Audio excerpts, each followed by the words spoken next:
if you are coming up with a payment gateway, you must be benchmarking yourself against InterSwitch, against Paystack. So you must be following them and constantly researching into what they are doing. So for competitive advantage, that is very important.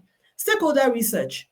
If you are a political strategist, you are a spokesperson, or you are working for an institution or an NGO, you need to do some research into, for instance, who are the people that I need to be concerned about in that. If for instance you are involved in health NGO type of things, you had better do your research into who are the ministries that I should be engaging with, which other NGOs, partner NGOs that exist, who are the donors, both private sector, public sector. You have to do a bit of research about those stakeholders so that you can come up with a strategy of who should I be communicating with, who should I be engaging when you don't even know the lay of the land. And the funny thing is that research always bubbles up things that you could never have known if you did not check. Never. That's the wonderful thing about research. Even when you are in the space, to even bring it home for you. I will give you an example. In my former place of work, we used to have employee survey. And in that employee survey, they will tell all the employees to give feedback. Most of us team leaders, we used to be shocked at the feedback we will get from our employees. Do you understand what I'm saying? Hardly before you, at least the employees, for like someone like me, my staff used to always tell the truth. For some other people that they were afraid of, they will give them green. But in my case, I would always find out things because people will report it openly. So it always gave me a sense of the temperature of how people were feeling, which if I didn't do that research, if that survey wasn't commissioned, I would never have known, because people may not have been able to articulate it that way, or seeing it together in one place could not have made me realize that, okay, this is something that needs to be worked on because it's quite serious. You know what I mean? So that's the kind of uses that you can use for research. So I would say every type of work that you want to do, whether marketing is even more important. A new product, in fact, not only new product, an existing product, you must continue to do that research. Don't make assumptions about your audience. Is this product, if you are, skincare, whatever business that you're in, you have to keep going back to the market and finding out. And that's why when you see some of those people that do random polls, there's some people that do it very well on social media, particularly if you have a big account, they will just put a random poll and say, what do you think about this? What do you think about that? It's very, very important because it helps you know how your products are resonating with the audience, what you need to do differently, and that sort of thing. So marketing people always understand that they need to get research. I think a lot of digital marketers, and if you're a digital marketer and you are listening, please correct me if I'm wrong. I think a lot of digital marketers in this new social media world, they are being asked to manage social media accounts without being given any research to work with. And then they will tell you within 3 months, grow my account to something. Grow it out of where? Do you even know where the content that you have? Who is interested? What are you working with? Do you understand what I'm saying? So I wanted, because I found out that every time we're talking about communications, we always start off from strategy, or we start off from planning. The work begins with this research. That's the starting point. You shouldn't start any work. Nobody's social media handle. You should not, no matter what they tell you the problem is, if they don't hand over to you some research that shows you this is the nature of our market, these are the kind of audiences that we have, maybe our buyers are female, this is the history of the relationship we've had, this is our sector, this is what our competitors are like, then you have nothing to work with. You're just going to be fumbling in the dark, which is why a lot of people struggle when they're handling those accounts.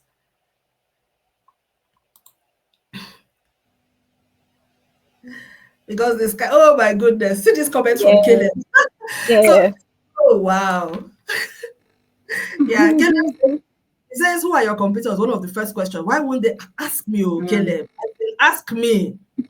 And the funny thing was that for them, it was not a straightforward answer.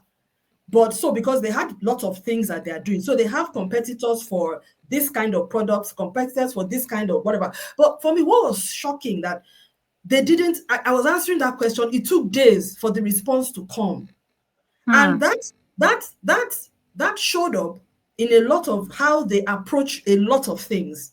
That the fact that there was no ready answer. I mean, in my former place of work, who was our competitor? We knew. Everybody in the company knew. In fact, the competitor was so much that even up to salary, our employer told us that on salary, we are going to be number 3 in the sector. So the only 2 people that we allowed to be ahead of us in terms of salary were those number 1 and number 2, which we knew. So when the number 4 people, if they increase their salary already, we know our own must go up. That was the social contract between us. So we all knew, all 3,500 staff of us knew who our major competitors were. Then we also knew other people in the landscape who are important and emerging players, but are not our competitors. And that is, so there was a whole lot of research around us deciding who was going to be our competitors. It was an international oil company. We had only 2 others that we used to say we are competing. The others, you are not really competing. You are in this space, we are not really competing with you. So everything that we did had that in, put that in mind. So yeah, so that's it. So I would say, like a political campaign too, if you want to run a political campaign, you have to find out who, break down the whole electorate into groups. And I think our politicians do this very well, as you know. They do it very well, because when they say you don't have structure, that's what they mean. Because they build structures based on research. They already know, like in Lagos, Agege is where the population of people are, Mushi. So you see, even the Lagos state government, everything that they do, they spend more money in those areas because that's where their electorates are. So they do that. Oh yes, so they understand this. They work based on their knowledge of the areas that they consider their strongholds and where their votes are going to come from. So they don't start off just communicating, which is why you see them sometimes ignore some places. It's very strategic. And they pay a lot of attention to some other places. So research, data, they are working with data. They are working with how many seats are in the local government. They are working with how many council this. Do you understand? It's data that is driving their decision making and their actions. So you have to start with research. So back to you. Thank you so much, Effie. That's a lot. So one thing I could get from all you said, research is continuous. Just like you said, you need to keep going to the market, keep going, because research is sort of, it exposes you to things that, just like you said, to things that you may never even have thought of initially. So thank you so much. Thank you. Of course, if our audience, if you're listening, if maybe any comment resonates with you, whatever, just put it out there. Thank you so much, Caleb. Thank you so much, Eddie. Thank you. So yes, essay, just like you've mentioned, okay, you've told us where we can, impute research, right? In research in communication, how we can do that rather. So we know that research involves gathering data and all. So it's a big word. Data. Yeah, data is it's a lot. So what kind of data do you use for communications, and how do you go about gathering it? Yes, is it necessary to even gather data in the first place, and how do you ensure you're getting the right data? Sorry, there's so many questions in one, but I know yeah. No, I know you can answer, but first of all, what kind of data do you use for communications? How do you go about gathering, and is it even necessary in the first place? Yes, and how do you ensure you're getting the right and the relevant data? Yeah. Good question. I think so. Like you said, data is a big word, and data is really anything that is quantifiable, that is measurable, that has statistics around it and can be Okay. attributed to something. So any record, of course, data is also connotes records and things like that. In the context of strategic communications, I'll talk about some of the basic um, data sets that I think you should gather. Audience demographics is one thing. Okay. Even me, even us in SA and A, when we started out, one of the earliest challenges that we had was to itemize and discover who our audience demographics was. And it took a lot of research, or I would say knowledge gathering, over at least the first few years before the profile of our audience became clear. And Karen, you are part of the journey, so you know some of the conversations we've had around that. And how did Yeah. we find out? Yes. It Yes. was by seeing the people responding to the content that we were bringing out. So there were Exactly. certain characteristics that were coming out very strongly, age groups that were showing up very strongly, genders that were, do you understand what I'm saying? Yes. Sectors that were also emerging, and then Yes. profiles Even their around. positions in their Yes, organization. Yes. exactly. Then profiles around the whether entry level or Exactly. transition role or leadership, all of that was coming in. So our audience demographic was emerging, and we had to position ourselves to begin to gather the data so that we can then begin to respond to that audience. Because the world is a big place. Nigeria on its own, 200 million. Africa, I think we're running into, I don't know how, I think it's, I don't know our exact population, but it's hundreds of millions, or possibly about a billion or so. So your market is not everybody. The market of SA&A is not all the 200 million Nigerians. It's much, much Yeah. smaller than that. It may not even be up to, entire market may not be up to 100,000 if you count everybody. So it's a very niche market. So it would be a mistake for me to not be able to identify the demographics of that audience, and then I am not creating content that will ever reach them, and I'm just praying and communicating. We're just communicating anyhow, and at the end of the day, it's not even getting to those people. It's like I tell people, there's an analogy I always use. If you want to catch shrimp, first of all, you must make sure you are fishing in the waters where shrimp are. It's not everywhere that shrimp is. Then your net, you must know the time when the shrimp gather in that part of the water, of the body of waters where they are. You had also make sure that you are using the right nets.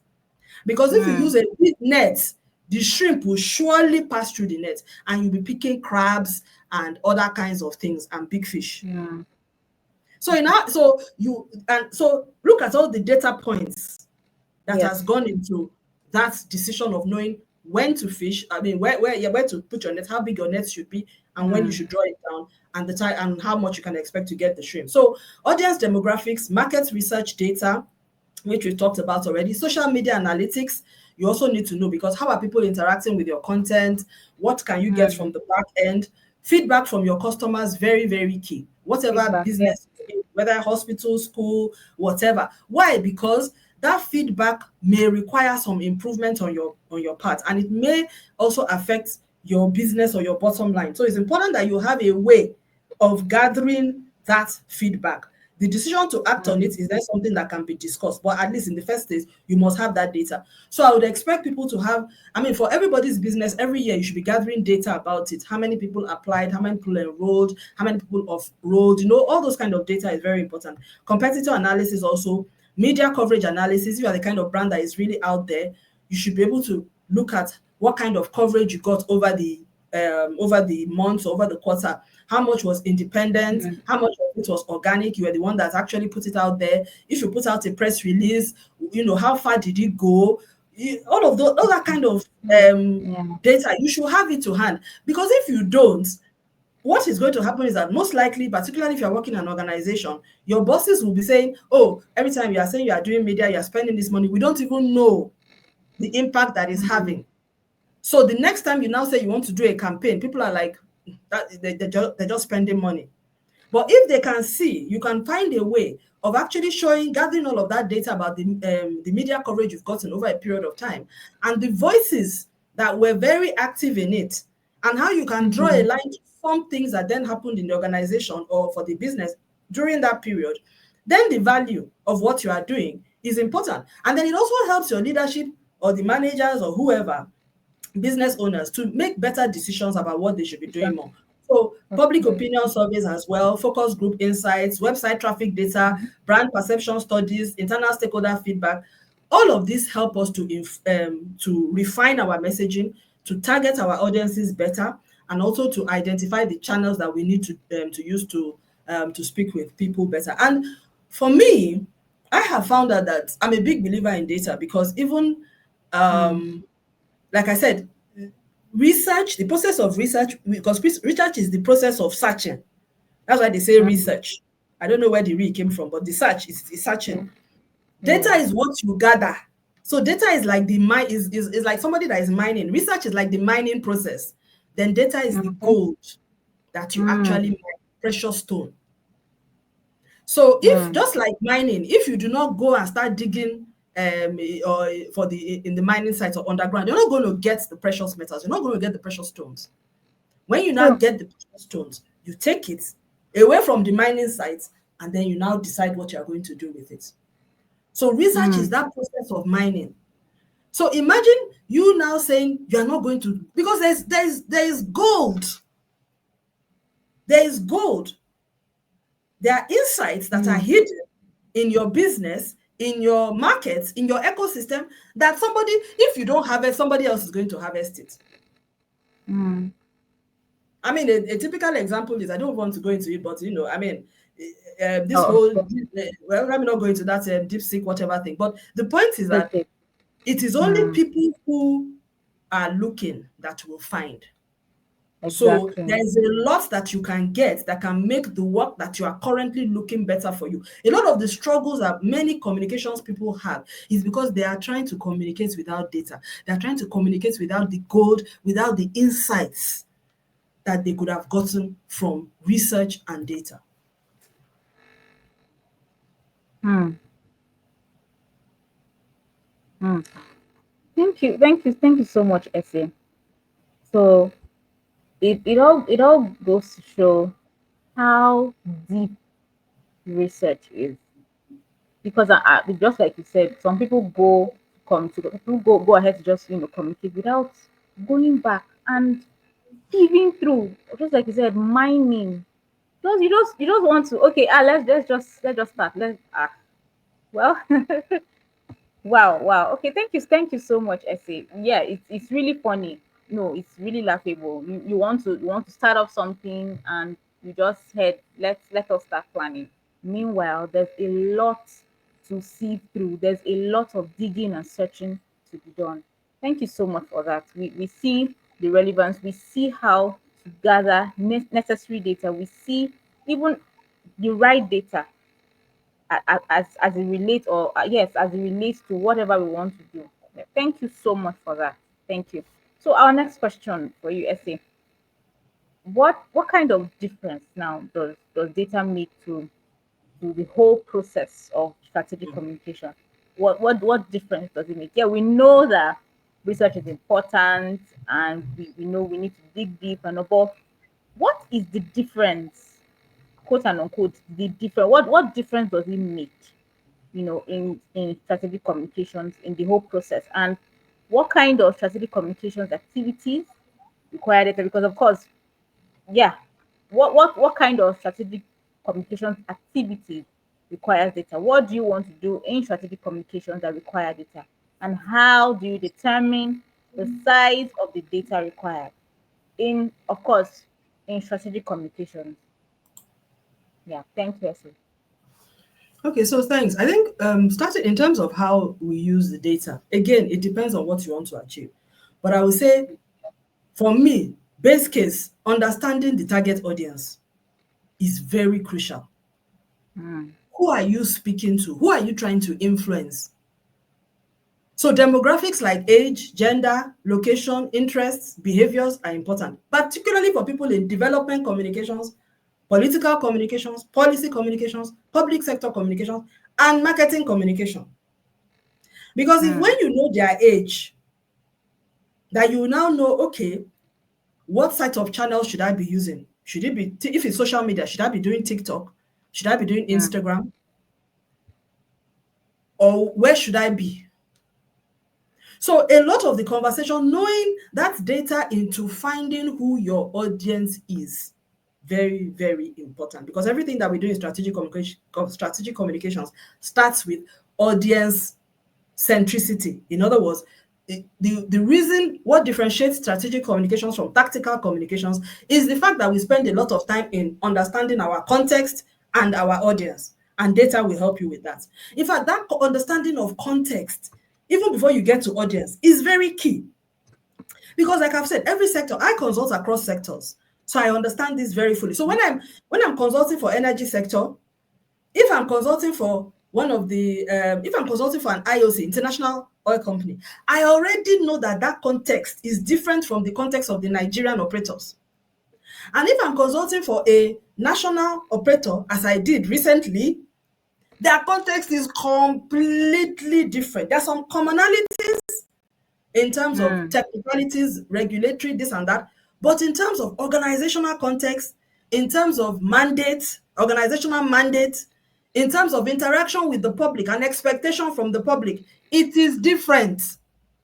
So I cannot carry the data or the understanding that I had from client A into conversations with client B. Their context is different. Even though, Mm. in fact, most of the time you can't even carry it. You can't carry it because that person is completely different. So other types of some types of data that you use, perception data, if you want to measure brand perception, public opinion, and sentiment towards your company or brand, that's another kind of data that we also gather. Behavioral data is also an important one when you need to analyze, how people behave both offline and offline, particularly offline, the traffic to your website, social media engagement, customer interactions. All of these provide insights into audience behavior. And if you're somebody, for instance, if you are a business or a brand that you have an app that you are actually selling, it's very important for you to see what your user behavior is. How do people behave? The website traffic is a Mm. very good data point to also work on. If you are also someone running, um, like you have a platform on your website, you are selling things, products from your website or Instagram or whatever. The analytics at the back that makes you know which pages are people visiting, how long do they stay there, what's the bounce rate. Yes. All of that data is important for you to know how well are messages interacting. How is it reaching out? Are people even going to certain pages at all? If they're not, why? Particularly if it's a page that you created for people to have traffic about. Let's assume you're trying to raise money. You're an NGO, you set up a GoFundMe page or something. And then you need to check the analytics. So the data around how people Yeah. interact with that page is very, very important for you. Competitive analysis, we've talked about that. Media analysis, tracking media coverage and sentiment, particularly for the big companies, is very important. That one you must do it bread and butter every day, every week. You cannot be somebody supporting a major brand and you don't have media analysis Mm. data coming in. And we'll talk later on about how this works. So, to the question about size of data, I think it really depends on you. Yes. I would always say some data is better than no data. Big data is very expensive, but there are some people who need to Okay. have big data. Yes, of course, because if you are going to do big data, you have to get really expensive tools to help you with it. The analysis is not going to be a joke. I mean, we at S&A, we've done research surveys for subsets of like 400, 500 people. And I know what it took me to analyze the data because even though I used a tool to help Mm. me aggregate it was an online survey, and we used a tool to sort of like bring Okay. the feedback out. The insights, most of the time, I had to glean the insights out myself because the data comes back to you, then you then have to make sense out of it, that you now draw insights from it. In fact, the whole process of research Exactly. data, I should have added insights in between that analytics, because it's actually research. This is the flow: research, data, insights is missing, and And analytics, because insight. it's that Okay. insight Analytics. that you carry into your strategic communications. The analytics too also will give you insights. So the insights you get from research, the insights you get Mm. from data, the insights you get from the analytics, you join all together and put it into your strategy. You are now ready to do strategic communications. So you are not now just working based Mm. on your mind, your assumptions.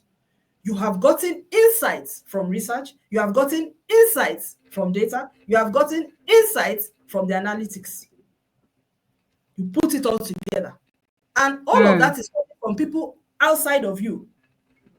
So you're either getting it from websites, or you're getting it from online surveys, or you're getting it from focus groups that you sat down.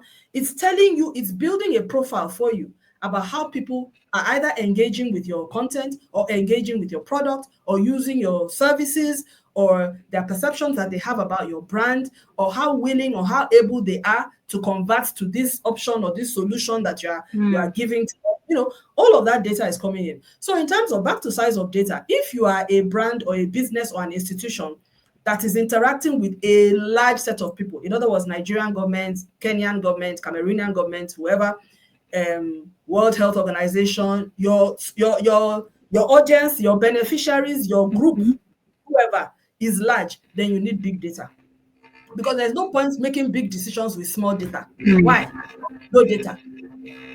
On what data Right. to make decisions Mm. that you're making. So you need big data, and you need to get the tools and the kind of modeling that will help you to do that. And that involves a lot of very, very sophisticated tools and machinery. So I haven't had the opportunity to do big data. If we did, we'll probably work with an expert that can do it. But mostly the sort of data that we've done, brand audits data, reputations data, surveys, as well as employer engagement surveys. We've worked with standard tools like SurveyMonkey to help us do that. We analyze, and then we come with our insights. We do a bit of focus groups as well, and then we put together the information that we get from the Mm. focus group, as well as what we got from the surveys, and then we come up with insights and With recommendations, as the well as what survey. we got from the external environment. And then, yeah, that's how it works. So the size of data is dependent on the size of the project or agenda you are trying to achieve. If you have, like, the Ministry of Health, you have a national health agenda, you need to work with some massive big data that will tell you who are dividing Big women, data, children, of course. yes, southwest, southeast, break it down into Yeah. age group, grassroots, massive data. And they must, so that's it. But if you are just a business, I mean, serving Mm. maybe couple of 100,000 people. Dangote will need big data, to be honest, because of the kind of business he's in, retail and serving almost everyone. Anybody that is doing retail petroleum Yeah. needs big data. Data will not be as big as what the government. Sorry, I think there is some noise from Mm. your audio. Karen, I think there's some Okay. noise from Okay. Mhm. Checking it now. Is it better? Yes, it's better. All So right. if Sorry. anyone Sorry has any about that. questions, Okay. no problem. Okay. All right. Okay. Thank you. Thank you so much, Essay. So I think going back to what you were talking about earlier, when you're answering the question of what difference data makes. From what you said, it simply means that research or gathering data is more like you're arming, more like you're gathering arsenal before you go into strategic communications. Like that stood out for me. That's something one like that'll be imprinted in my mind for a very long time. So thank you so much for that essay. Thank you, Favor. Research exposes your oversight and blind. Yes, yes, definitely. Thank you so much for that comment, Favor. Okay, so yeah, we've spoken about data now. We're going to more like the second part of our subject topic for today. What about analytics? Yes. Mm. What's the relevance? You touched it a little bit on previous question, but we want to know more. Yeah, what is the relevance of analytics, and in which specific area of communication do you use analytics, and how does it improve your outcomes? Yes, in what area? Yes. So thanks, Karen. I think analytics is very relevant for me, because we've talked about data, which is we are going to mine, and then we've talked about research, which is the Yes. process of digging. We've talked about data, which is the actual Yes. I found gold, and then Yes. analytics is you are now putting the gold to use. You've sold it. To use. And then people who are Mm, doing gold are now telling you, oh, it's actually real gold, or the quality of this your gold is not really gold. In fact, it just changed color. I don't know it's what it is people are selling.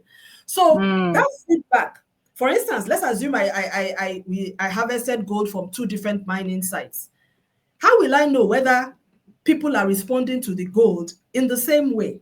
It's the feedback, the analytics that I get yes. at the back end that now Okay. makes me know that actually it's like the precious stones we are mining from site A Mm, actually are resonating more with the buyers than the one from site B. So what do? I will mm, invest more in site A Yes. because the gold coming from there is more like what the market wants. But it may even be that I don't particularly like the gold that comes from side A because it's too shiny or it's not shiny enough, but the market likes it. Now, if I'm Mm. using the example of gold, because even for gold, there are different tastes concerning gold in different parts of the world. Some people like the gold that is shiny, some like the matted gold. The taste for gold Okay. is not the same. So it is my knowledge of how each of my sites is performing and Yeah. how what they're bringing out and how the market is responding to them that will then make me determine whether I should invest more in site A or site B. Without that feedback loop, I will Mm. just be making decisions based on what I know and what I like, which may be wrong. And then I now Which have may be a wrong. lot of Yes. gold coming from site A, and then nobody's buying it, and I'm wondering why. Whereas what people they wanted me to produce more from another site. So that's what Mm. analytics do for you. So it's very, very important that you have that feedback loop. And I think now in the age of internet and social media, it's so much easier than it used to be before. In those days, we needed to, it was very tough to get Mm. feedback. You had to go to people physically, give them paper, and it was just very tough, really. Maybe commission a survey, get somebody to go around. In fact, it was always Mm. face-to-face thing you needed to do. But now with the internet, you can actually just do it, you can send it around, you can do it online through tools, you can walk through people that you know, or you can get agencies to help you with it as well. So it's much easier, but you have to know the right people.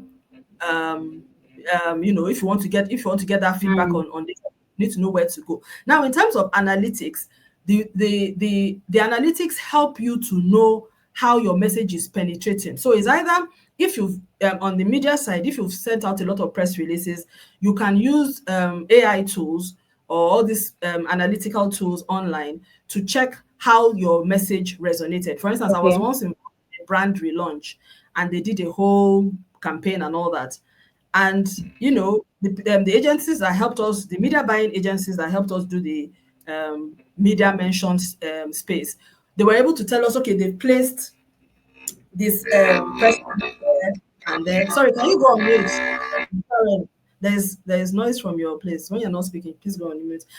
So they would come to us and tell us that they've done these placements, they've done that placement, but they couldn't tell us how many people read the stories, where it's penetrated to, what kind of conversation. So for that, we had to use analytics, all these media mention, media sweeping tools, which we did, and we were able to get a really bigger sense of how widely the story went, how it was syndicated across several news sites and blogs and the conversations. And then the tool was able to also show us the voices that were very strong in the conversation. We had, the cloud words that would show us who was the biggest voice. We were able to see how big the MD's voice was, how big the regulator's voice was.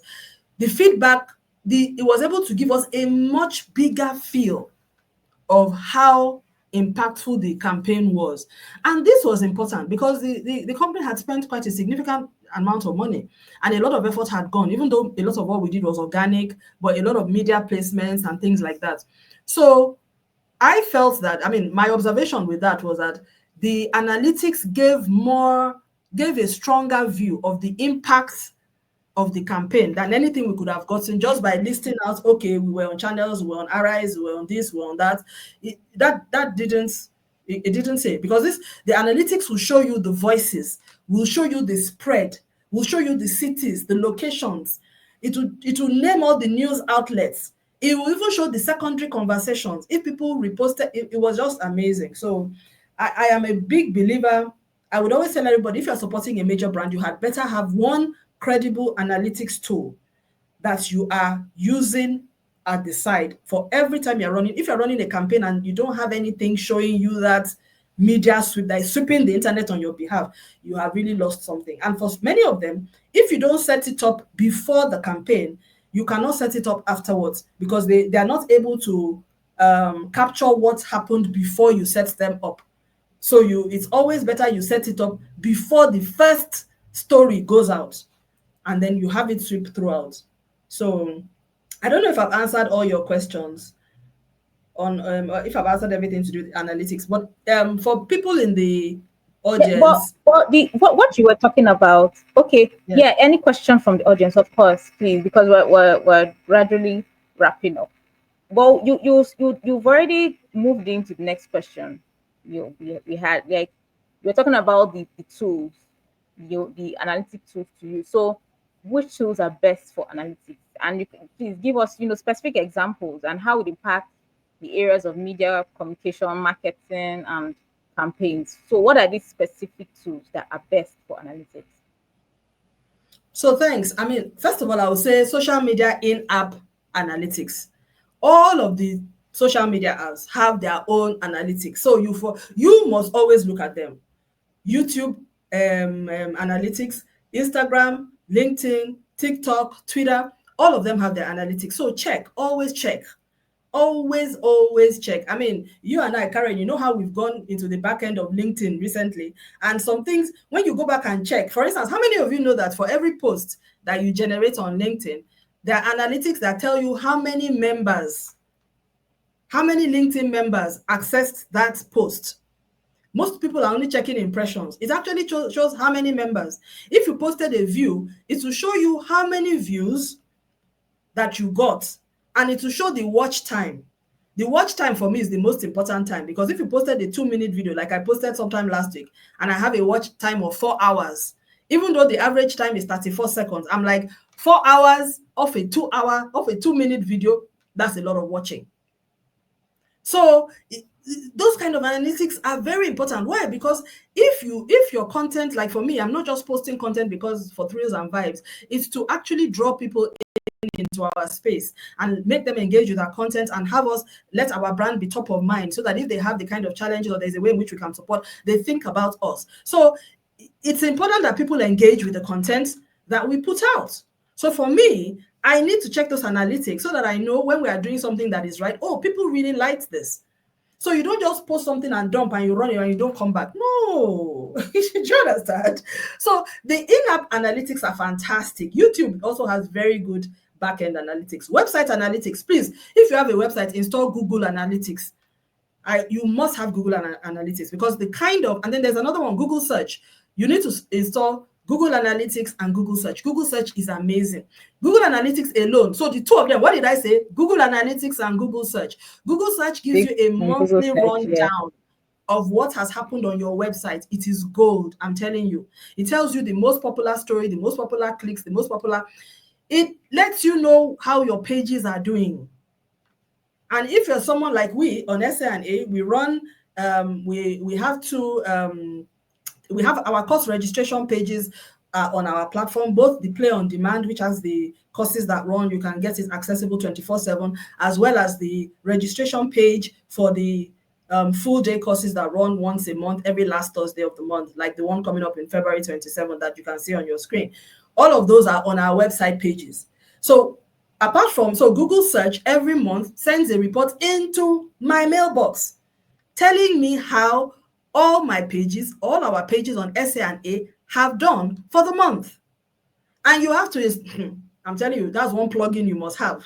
You must have it on your website. It's very important. It just helps. Every time when we have a monthly marketing meeting at SA&A, we that marketing, the Google search report is always an important feed into that meeting. So we use the analytics. In fact, a lot of the strategies that we have made, a lot of the changes that we have made in terms of our content strategy for SA&A this year, which some of you would have been noticed, was driven by analytics. Data is the insights from, oh, this is not working, we need to change. This is not working, we need to change. That is it. Or this is working, we're going to stay with it. So in-app analytics tool, please, it's not there for decoration. You need to check it regularly. For some, depending on the app that is your major app, the major app that you are, if you're a YouTuber, YouTube is your primary place, check it daily or weekly. Weekly self is too small. Then there's the other media analytics, which is for those of us involved in marketing, communications, public sector, that kind of thing. The ones that talk about media mention. If you have anything to do with PR, you are doing traditional media, you do media placements, you need to have those, an AI tool that is monitoring sentiment analysis for you, media mentions and all of that for the brand that you're interested in. We don't have that in SA&A because we're not so much as a brand involved in. We don't use traditional media. Most of our clients, we engage with them virtually. LinkedIn, websites, YouTube, Instagram are our primary channel. So we don't use it. So Brand 24 is one that I can mention that I think is very good for doing that media sweep.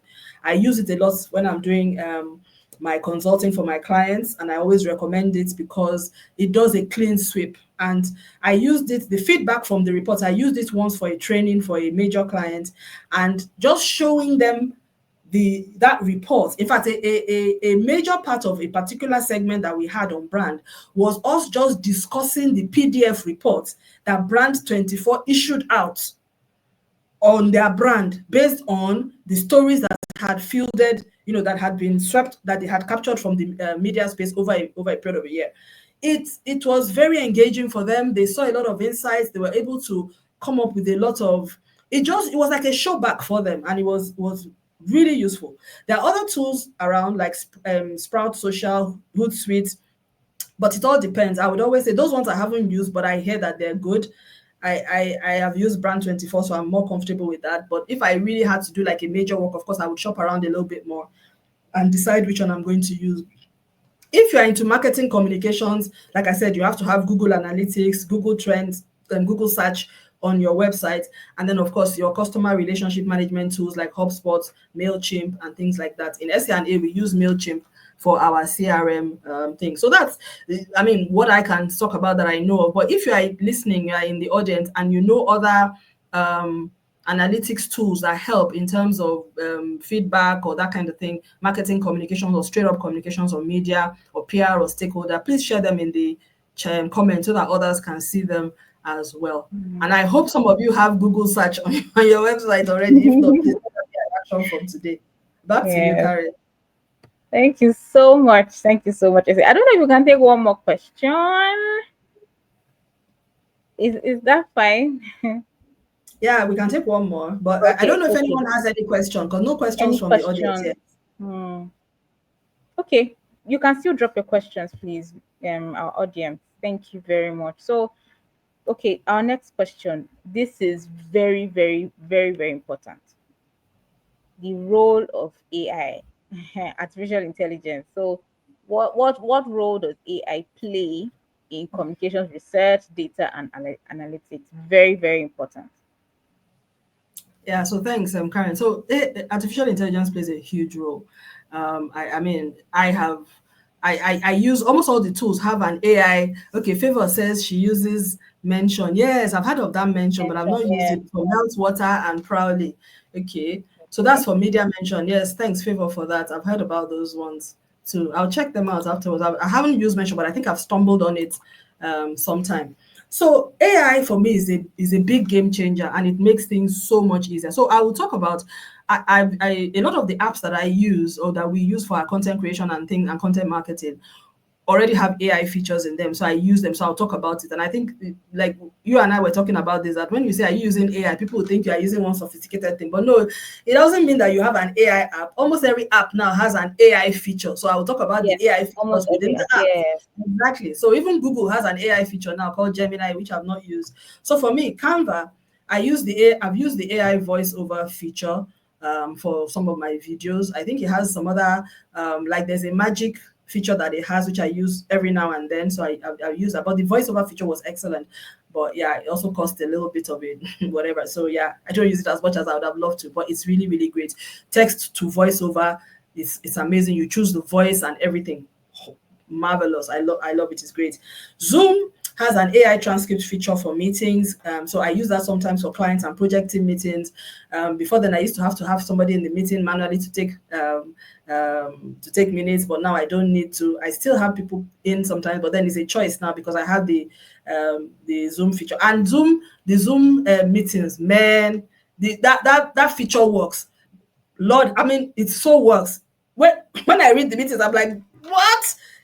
Is amazing. It captured it to say, oh, Shola said this, Shola argued and said, Shola gave the, as in, it's really reflects. A few times it goes off, but I would give it about 95% accuracy, which is a lot for me because, man, my notes are excellent. I give it to that Zoom AI trans. Oh, yeah, it's right up there. So I use that a lot. It's really nice. So Google also has, and this I like, Google has an AI generative search. I do, like I said, we are talking about research. I do a lot of internet research for a lot of things that I do.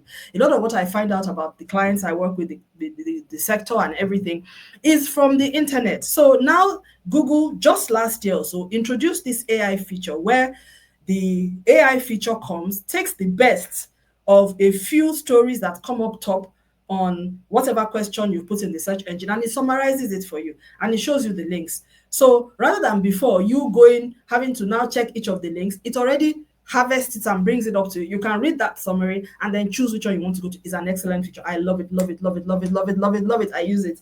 So Brand24 too does that whole internet sweep, which I think overview of your digital media mention footprint. It has a free version that you can use, but after like a few days, you then have to convert to a paid version, which I think is about $99 or so per month or something like that, which is not a lot of money if you are supporting a major brand. It is money well spent. If you were back in the day, before AI and all these things came out, if you wanted to get that kind of report, you'll be paying thousands of dollars. So people like me, I know yes, it's cheaper. So you may look at it now because you are born in the app world, you are digital native, and you're like, oh, it's expensive.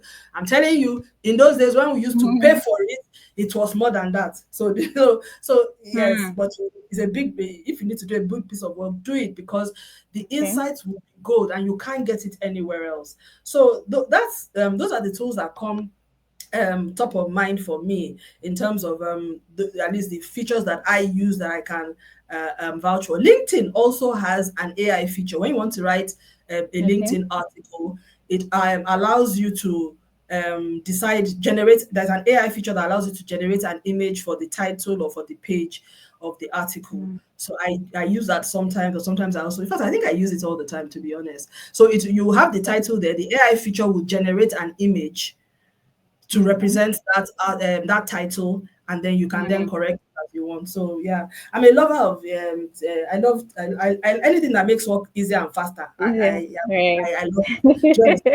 Usability for me is also key. Now, the one Yeah. thing that I will not use AI for, and I do not tell people to use it for, do not use AI to write your content, because first of all, content is soul to soul.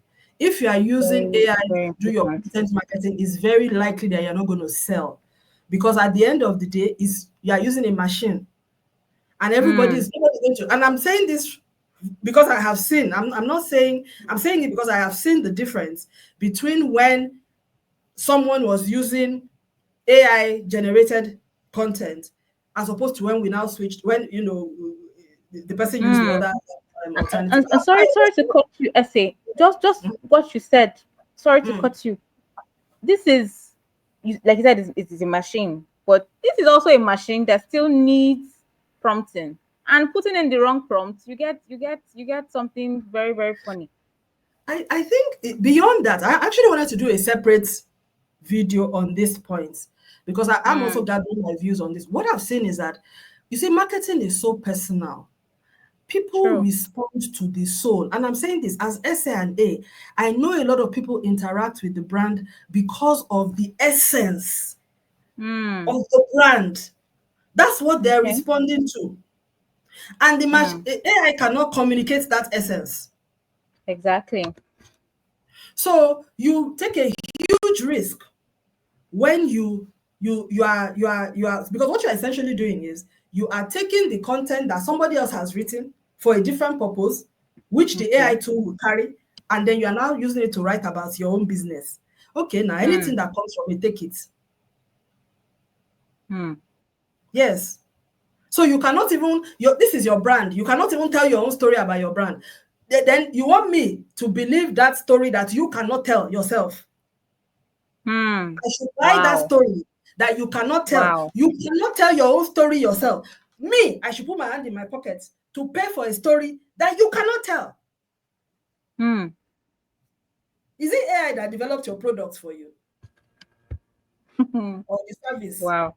Mm. So for me, so so what you can do if you are somebody you are looking like sometimes when I want to come up with a title for like this kind of event, I have my idea for a title. I run it through Google and I'll be like, I just type it in. Then I see what comes out. Then I refine the title based on that. Sometimes I keep it, sometimes I refine it, but it's still my title. So that's the way.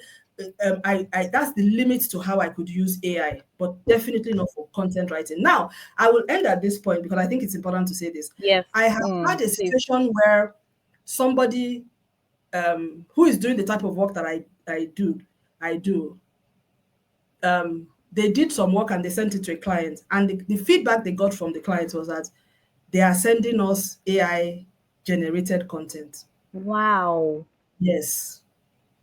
Hmm. And when the Jesus. person told me, I was like, what? I said, so I then had a session. Anyway, I can't go into more details, but the point is that for me, that was like blasphemy because as a consultant, people are coming to you because they believe that you are going to give them insights that are not readily available Yes. in the Yes. market, Yes. including the Yes. if you are building your business model based on something that all I need to do, because Google now has a feature that bubbles the information up. So that's Mm. what you're copying to come and give a client Wow. is for me is even unethical, is fraudulent, is lazy, and is unforgivable. You Hmm. that badge consultant, you should not be bearing it. So even those of you working in the company, if I was communications manager in a company, don't bring AI content thing for me. Oh. By the way, I have a tool which I will mention the tool that I use to check AI content, Quillbot, and I've Yes. tested it. But yes. Quillbot, I have tested it. We have tested it in our SA&A. Mm. Quillbot will pick out AI generated content at the snap of a hat. So just know whatever it is you are sending to your manager. If you have a manager that is like me, and Yes. the manager checks it, I'm sorry, oh, your PR will drop that day. The day you send the AI, Mm. it will drop. So on that note, by the way, our strategic communications course, we run out of time, is coming up on the Yeah. 27th of February 2025. If you'd like to join us, we'll be talking about how to build Mm. a communication strategy and plan from scratch. You can join the session and just sign up. Registration is still ongoing. I think 20% discount is still on, but very soon it will drop. Well, I think it's 20% has dropped. I think we're in the 15% zone now, and then that continues. And then so look forward to Sorry, having sorry, you. Essay, please don't forget to talk about your play on demand course on still on strategic Yes. communications. Yeah, so for people who cannot Yes. join our how would I say who can join the live sessions which we do once a month, you have the opportunity of joining the enrolling for our play on demand courses, which is showing on the screen right now. So I would just say you can just enroll for that. It's at learn.shola associates. The strategic comms course is on right now. Even if you enroll on it, you can sign up and start. You have access to Yeah. the content for 6 weeks. Throughout the period, you can ask me questions. We can go through it step by step. One of our alumni is on the chat. Favor, who attended Mhm. and went through that course, is there. She can also tell you Yes, what the yes, I experience think was like so. for her. So thank you to everyone for joining. We're out of time, so I hope this has been useful for Yeah. you. If you have any more questions or comments, please drop it in. I will respond. I'll be in the comments place afterwards. So back to you, Karen. Thanks, everyone. Thank you so much, Essay. It was really, really, really packed. And this is one thing that we'll keep going over and over because I wasn't expecting it to be this loaded. So yeah, thank you so much. Thank you so much for bringing out yourself. Yes. For bringing out yourself to us, and we're really, really grateful. Thank you so much, Essay. Thank you our audience for joining. Wow, amazing. I know everybody we're kind of glued to our devices and we're just listening. I am definitely sure that was what was happening. Thank you, Anibia. Thank you, Favor. Thank you, Caleb. Thank you, Cecile. Yeah, thank you so much. Thank you so much, Adedoyin. Thank you so much, Sharon. Yeah, we see all of you. We really, really thank you. Oh, thank you, Tuji. Thank you so much. Yeah, and I believe we all had a good time. We all had our notepads full. We all had our heads and brains full. So yeah, thank you so much for joining. And is that all, Essay? Yeah, that's all. And we see you on the next live, All whenever right. that would be. Hopefully, sometime in February. And if you have an idea for a topic on strategic comms, particularly, please drop it in the comments so that perhaps we'll consider that for our next live or subsequently. So, till then, All see right. you. See Bye. you. Thank you so Thanks for much. joining. Have a lovely day. Bye.